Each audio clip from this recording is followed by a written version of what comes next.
Alam mo ba na isang simpleng 2 metro lang na pagkakamali ay maaaring mawala ang kalahati ng inyong lupa na nagkakahalaga ng 50 milyong piso?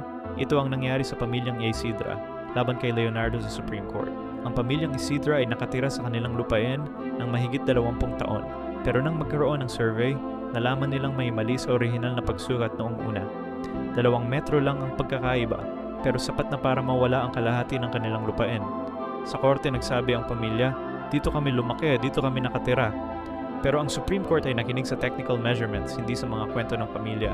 15 taon silang naglaban sa korte, pareho silang naubos financially.